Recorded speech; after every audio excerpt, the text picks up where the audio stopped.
Hello and welcome to D20 Woodworking. And this is a series we did for a while, then we kind of dropped off with for a bit, and then we came back to it, and then we kind of dropped off. And I'm trying to get better. All right, I am. I'm trying to do this, but we're doing a for and against series. Basically, this is me reviewing much older heroes at this point where I've gotten to play them like a lot. So for those that don't know, the way I do most of my hero reviews is I play them like a dozen times and I do my review of them. And I figured since a lot of these older heroes I played a lot more than that at this point, it'd be more fair, I guess, to review them now. And mostly I'm just going through them and their cards in particular. I'm just kind of giving my thoughts and feelings about it. I'm trying to be as objective as possible and not be subjective, right? I'm not trying to put my personal feelings in it of how like it feels to play them or anything like that. Obviously, that's going to creep up now and again, but generally speaking, I'm trying to focus on just like being objective. So anyway, I'm hoping to get back into this series a bit more. We're going to start trying to record more of these videos and some of the other ones. Do me a huge favor. Hit that like button, hit subscribe. There's a bunch of you that watch like a lot of my videos that don't subscribe, which is crazy to me. It's like, I think it's like half of you. So if you want to do me a huge favor, that half, hit that subscribe button. It means a lot. It really does. It helps the channel. It's completely free. So thank you everyone that's done that. Or if you're listening to this on the podcast, because I do have a podcast, hit that follow button. That helps out the channel a lot too. So today we're going to be talking about Hawkeye, which I know is a favorite for a lot of people. And I like Hawkeye. Fair enough. So we're going to go through his cards and do our best to review them objectively. I'm also going to probably be drinking coffee through this, so I apologize. I'm still waking up. So, all right, we have starting with Clinton Barton. This is the alter ego form of Hawkeye. 3 recovery, and I know I always get in trouble for this because everyone's like 3 is the most popular recovery amount. It's still the lowest amount as well. 2 things can be true at the same exact time. I understand he's not superhuman or anything like that, so 3 thematically makes sense. It's just that Hawkeye gets punched in the face a lot, it seems, and I need to recover quicker and faster. So I wish he had 4. I get it. Like I'm not like faulting him, but it is the lowest recovery amount in the game. And yes, I understand that it is also the most popular recovery amount. I know people get up in arms about this, just how I feel about it. So anyway, 3 recovery, whatever. You all basically know my thoughts about this at the time. If you don't, check out the playlist. I'll put it up top or something, and you can go see other reviews as well. So he's a shield card, which originally at the time was kind of like whatever. Now it's a bit more interesting because we do have more shield stuff out there, and with the new shield stuff, I've only messed around with it like half a dozen times, like not a ton. So I need to play around with it more. But yeah, so it's exciting that we got the shield stuff to help support Hawkeye more. All right, so weapon of choice is his action. Spend 1 resource of any type to search your deck and discard pile for Hawkeye's bow and add it to your hand. Shuffle your deck. It feels like nowadays you would have spent 1 to put it into play, right? Like just to put it in there, which isn't like the biggest thing. It's fine at what it is because you do have a chance of losing your bow now and again, so it's not the worst thing in the world. But yeah, it's fine for what it is, I guess. 6 hand size, 9 hit points. 9 hit points is low. Generally speaking, the hand size is perfect for him, so that's completely fine. All right, Hawkeye side, 1-2-1 stat line, not great. It's kind of low. I wish he had a 3 attack and the bow like added another bit more to him, but whatever. Drops down to a 5 hand size, still 9 hit points. Quick draw, exhaust Hawkeye to ready up Hawkeye's bow. So you can tell that the whole point of him is going to be doing stuff with his bow. So let's go check that out. So Hawkeye's bow is 0 cost. And I know like previously I said like I wish it would just put in play. I guess you can get it and like use as a resource or something. I guess that's what they're looking for possibly. I don't know. It's just the wording is different than what it would be now. So whatever. It does count as a restricted weapon. So you're only allowed 2 restricted weapons in your hand unless something changes that. Your hero gets +1 attack and each of your arrows gain range. Now this is kind of interesting because the +1 attack is nice. So you're now swinging for 3 essentially. It'd been sweet if you were swinging for 4. Like I don't know. That would have been really cool or just something else changed. But the thing is, we go back to Hawkeye, you're going to want to exhaust Hawkeye to ready up his bow because his bow is going to let you do a lot of the arrow stuff. So really, the +1 attack only matters if you have no arrows, which may or may not happen. You want it not to happen as much as possible, but it does feel like you get stuck in this like, if I have no arrows, well, I could basically attack, but we're going to learn that he has some issues with scheming and getting hit in the face. So like, it's kind of a weird like adding the +1 attack thing. Like I don't fully get it. Because again, overall, I'm trying to lean into the arrows. So him getting +1 attack doesn't really mean much. I wish it was kind of something else. The fact that the arrows gain range is really nice. It'd been nice if they all gain piercing. I think one of the arrows just has piercing, if I remember correctly. But it'd been nice if they just all get piercing or something. I don't know. It feels like if Hawkeye was to be redone, there'd be a lot of different things this bow could do more interesting. Maybe like shooting 2 arrows at the same exact time, right? We've seen him do that in movies and comics. So why not that? It feels like there just could have been cooler things done. But as far as a weapon card, it's fine. All right, then you have Hawkeye's Quiver. It's a 1-cost upgrade. Item you may play. And also, it'd been nice for the search thing to be able to search for the bow or the quiver. It would have been more useful alter ego action, I think, or search for an arrow or something like that. Like being able to search for one of Hawkeye's cards, essentially. That's like an upgrade or support or something, but probably an upgrade or an event. I don't know. There's a couple ways you could have done it, but it just feels like once you have the bow and you're not losing it, like his alter ego action is pretty worthless to you. So it would have been nice. And again, I understand you can lose it, so it'd be nice to have it, but it would have been more nice if you could like search for things easier on alter ego. But anyway, so you may play an arrow event attached to this card as if it were in your hand, which is really nice. Hero action exhaust Hawkeye's Quiver to search the top 5 cards of your deck for an arrow event and place it face up to this card, which this quiver is something you're going to want right away, basically, because getting constant arrows is going to be key. Now, if you're playing arrows out of your hand and being able to get them here, it's good. You need a ton of arrows in general.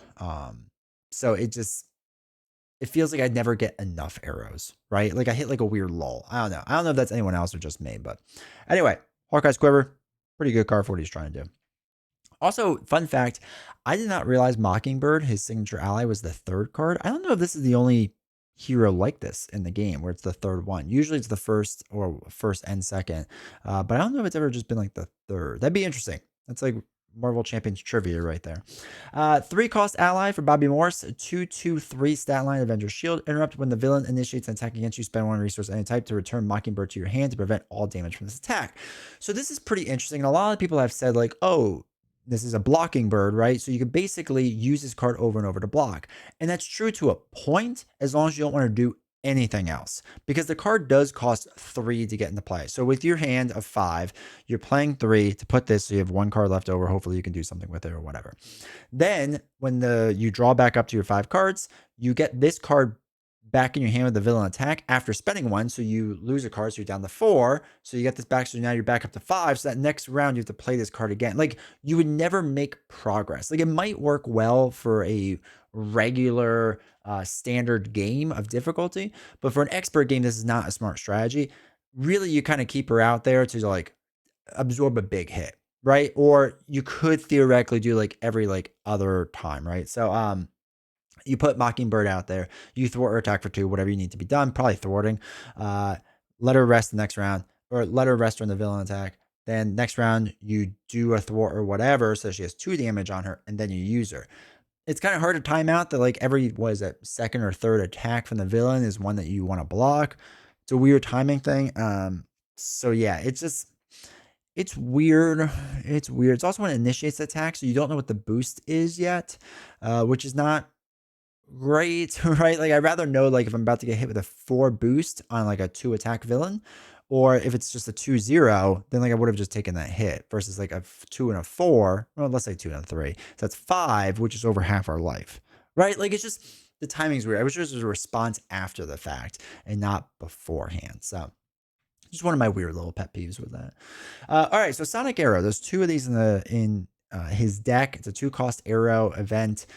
Arrow attack, hero action, exhaust the bow, confuse an enemy and deal 3 damage to it, 5 damage instead if it was already confused. Now, the confused lock part is really nice that you can get this. I wish there was more of these because being able to flip down and heal is kind of really needed for for Hawkeye, and to be able to draw up to a little bit bigger of a hand size or whatever else. It's a good card. I wouldn't use it on a confused enemy unless we're just trying to like pummel the villain, because then 2 for 5 damage is like pretty legit, especially nowadays. 2 for 3 is not great, but yeah, to confusing that, here we are. Like that's pretty solid. So it's actually a good arrow. I wish there were 3 of them in there, but yeah, I like this arrow a lot. I like we'll get into the second. Like I like the arrow mechanics. It feels rough sometimes, especially when you have 2 arrows in your hand and you have to like ready up your bow and whatnot. And it gets tough to play, and there's a lot of build out. We'll get there. All right, explosive arrow. 1 cost event, arrow, exhaust the bow and choose a player. Deal 3 damage to the villain and each minion engaged with that player. Now, huge thing to note, this is not an attack, right? So if you're stunned, it does not matter. The sonic arrow the sonic arrow was an attack. This is not an attack. So if you're stunned or there's like guard or whatever, like none of that should really matter because again, you're just dealing damage. You're not attacking the enemies, which is huge. And the same gets said, well, it would get said with retaliate, but it doesn't really matter because all the arrows get ranged from the bow. So who cares about that? But yeah, really good arrow. 1 for 3 damage is terrible, but to clear out minions, and then you can do it to unlimited amount of minions. Really sweet, really good. Very solid card. I think there's 2 of them as well. Then we get electric arrow. So 2 cost event, exhaust the bow, stun an enemy and deal 3 damage to it. 5 is already stunned. Again, 2 for 3 in stunning, or 2 for 3, not good damage. 2 for 3 stunning, not bad. 2 for 5, if they're already stunned, assuming you're doing against the villain, pretty solid. Again, we have 2 of them, so that's fine. Then cable arrow is a 1 cost event. Exhaust the bow to remove 3 threat. 1 for 3 is not bad. You can ignore the crisis icon. I wish you could also ignore patrol. Yeah, I think it'd be patrol is the one that stops you from thwarting the main scheme. I wish that was included, but I don't think that keyword existed yet. I think if this was to be redone, this card would probably have that wording at this point as well.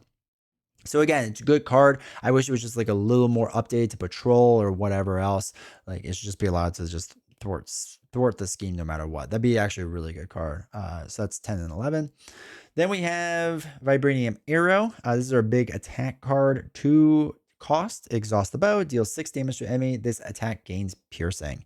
And you discard any tough stats before dealing damage. So again, I wish all the arrows had piercing. That would have been a lot better. And I wish Vibranium like did something else as well, like overkill or something. I don't know.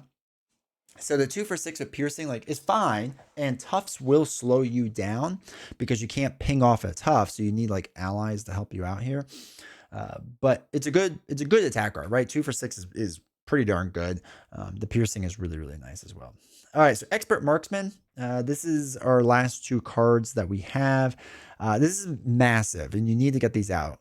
The problem is you need to kind of get all of his cards out. So 1 cost upgrade skill, exhaust expert marksman to generate a wild resource for an arrow event.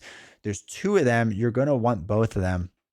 Because again, if you have an arrow in your quiver and you have an arrow in yourself, or like in your hand, and they each cost 2, like you don't have enough cards to play that, right? Well, actually, well, no, you would in that situation, right? Because it'd be 2, 3, and then 4, 5. So I guess you would have enough there. If you had 2 arrows in your hand, you don't have enough to do it. So it just gives you more to kind of work with and do more with. But again, at that rate, we're only playing 2 arrows, which isn't bad. In order to play that, we also have to exhaust ourselves, which loses the potential of thwarting 1 or dealing 3 damage. And if we had defended the previous round, like we also could not ready up, right? So I wish there was a way to ready him up as well, but there isn't. Like there's just like a lot of small little tweaks that I wish he would have had that just aren't there. So anyway, that's going through his cards. Now let's talk a bit about the hero himself. All right, so here's the thing. I think the arrow mechanic isn't bad. I think it's interesting. I think it could be updated a bit. Again, I wish his alter ego was more so that you could search for your bow or search for arrows to like attach to your quiver. Like that'd been better if the quiver was on the hero side. You can only look at the 5 cards, but on alter ego side, like you can just search for any card in like your deck and your discard pile. Like that, because if you get all your arrows early on and you have to use some of those arrows as resources, like it gets really rough. Hawkeye needs time to build out because you're going to want expert marksman out there. You're going to want your quiver, and your bow you should get right away. But you need that quiver early on because without it, it's going to get pretty hard to play multiple card sets or multiple arrow sets. It's also nice to just be able to hold the arrows there, right? So in his quiver, which is interesting, is that you just search the top 5 for an arrow event and attach this card. There's no limit. So theoretically, he's got what? 2, 4, 6, 8, 10 arrows. You could put all 10 arrows in that quiver, which gets pretty interesting at that point. I don't think I've ever done that. That's an interesting challenge now that I think about that. But it's a lot of arrows that you could put there, which is really nice because in that situation, you can basically plan out for what you need done. The problem is getting to that point is pretty difficult, right? Like, it's going to take a long time to get to that point and do what you want to do, essentially. The Mockingbird, Bobby Morse blocking bird idea, I don't really like because it's just too expensive. And again, I need to build out. I need to get the quiver. I need to get the arrows, right? There's so much more I have to do. I have to put allies in because I can't take hits for sure with Hawkeye. So being able to confuse with Hawkeye is huge. If you're playing a stalwart villain, forget about it. Like, I don't think it's going to work out well for you. I don't think it's worth trying to do it. Like, you can do it. Like, I'm not going to say you can't do it. I don't think it's really worth attempting because it's going to be too much of a pain. Hawkeye just doesn't have enough health, right? He's kind of a glass cannon in this regard. I feel like every single time I'm choosing between, especially early game, putting allies out there to block for me or getting my stuff built out, which is what I really need. So I feel like early on, I need to run a lot of cheap allies to get free blocks out there and keep the board game state in check. So I'm either running a leadership Hawkeye or a justice Hawkeye because threat removal is a big issue in the beginning. Hawkeye, once kind of built out and like ready to go, can do massive amounts of damage, right? Vibranium arrow after vibranium arrow, like 4 for 12 damage essentially one round. That could be pretty good, right? Being able to confuse the villain to drop back down and use like a crew quarters to heal up is kind of essential. I do think you need to use Queen Carrier with him to get a resource generator going for other cards, but I can see the argument against it as well. It's actually kind of ironic because a basic Hawkeye does really well in this game. When you run the Power of Us doubles, this kind of opens up a lot more things of being able to run like Avengers Mansion to get the extra card draw, which is really interesting. Queen Carrier or Helicarrier, whichever you want to do, I guess, and things of that nature. With the new shield cards, again, I haven't messed around with it as much as I would like to, but just glancing at it, there's some interesting things we can do with confusion and whatnot, or justice stuff we can do in general. So overall, Hawkeye, you really need to shore up the weaknesses of Hawkeye. Like, for sure. There are glaring weaknesses with Hawkeye. If he gets punched in the face a little too hard, he's gonna die. Like, he's just gonna die. He's gonna get one shot. It's not easy to heal him back up because it's not easy to flip down with him because it's not super easy to thwart a bunch with him, right? His 1 innate threat removal is pretty bad. So I feel like I need to get allies out there to compensate for that. I feel like I need to confuse the villain a lot so I can flip down so that I can get the quiver out there. So I can build up the quiver with arrows because you want to be able to kind of have your selection of arrows from there so that you can deal the damage that needs to be done, right? Like, the first handful of rounds with Hawkeye is really rough, especially on expert. It's really rough on expert. On standard, it's much more manageable and you can handle it. After you get past like that initial phase and Hawkeye has a couple arrows and you're drawing some more or whatever, it feels like then you're rolling, right? It feels like then, okay, like Hawkeye's fun, it's enjoyable, it's really good. Like, we're putting good pressure on the villain, we're removing threat well. Like, all that feels really good then. It's just getting to that point's a little rough. I don't really like aggression Hawkeye because I think he has enough damage. I don't really need to worry about that. Protection Hawkeye I would never dream of unless you do like a heal type build because you're going to get hit and then you want to ready up. But the problem is I'm not going to be able to ready up and do a lot with the arrows. So maybe then you use it for attack. I don't really know. I don't mess around with protection him that much, but justice I like in him, and leadership again with cheap allies to get them out there like a Maria Hill, Squirrel Girl, whomever else. I think Ironheart works really well too, and I think what's the other ones? Oh, well, Professor X is really good. I know people like theme more so, but I like, winning. So like getting Professor X to get the confuse out there or stun a minion that you're having a hard time with, I think is massive. Again, playing a more basic heavy deck and then just sprinkling in some leadership or justice cards is the way I generally do it. As long as I can confuse or stun the villain, right? That's kind of huge to status lock the villain. So overall, I think weaknesses, Hawkeye, Glass Cannon, takes a bit to build out. And flipping down just really lets you heal a little bit and draw up. Like his alter ego ability isn't that strong. I don't love his whole like you just ready up or you exhaust Hawkeye to ready up your bow again. Like it's not bad, but I wish there was a little more to it, or like it gave you a little bit more of a bump, like reduce the cost of the arrow by 1 or something. I don't know. There's so many interesting things I think they could have done now compared to what was done. I wish that his thwarting arrow also went around patrol, but again, the keyword I don't think existed back then, so I understand why it didn't. It's been nice to like update that now. And again, like his big attack card too with vibranium arrow, been nice if like that got around guard or something. Like there's small tweaks to like update him that I think would make him bonkers nowadays. But I will say in general is that after you get past like the rough spot in the beginning, the first couple rounds, it's fun, right? It's a lot of fun. He can be strong. He can be really aggressive. I know there are Hawkeye aggression players out there. I want to just say like I don't play him that much in aggression, but I know a lot of other people do, and they really like it in aggression. That's totally cool. That's just not for me. I'm just not the way I like playing him. But that can be done as well. I don't want to make it seem like, oh, you can't play him that way. You absolutely can. You can play him however you want. But yeah, his hardest parts in the beginning, and then once you get around that, it's usually pretty fine. But you always have to watch out for that big hit, right? There's going to be a time that you just get punched really hard in the face, and it kind of throws all your plans to the side, because if you can't confuse the villain, then you're trying to like flip down and hopefully the ski not pop and all that stuff. Like he's a tough solo hero to play. Multiplayer is probably a lot better. Anyway, those are my thoughts about Hawkeye. Let me know your thoughts down in the comments. Let me know what you like, what you dislike about him. Hopefully you enjoy this series. We'll try to get into this more regularly, like maybe do once a week or something like that. I don't really know. But hopefully we'll get back into this. So appreciate you all making this far in the video. Make sure to like button, subscribe. Go check me out on twitch.tv/320 woodworking. If you haven't yet, use your free Prime sub. You should know about it now. If you have Amazon Prime, you have a free Prime sub. Give it to somebody. It could be me or Nelson or whomever. I don't really care. Just some small content creator. Help them out. It'll make their day. And I'll see you all next time.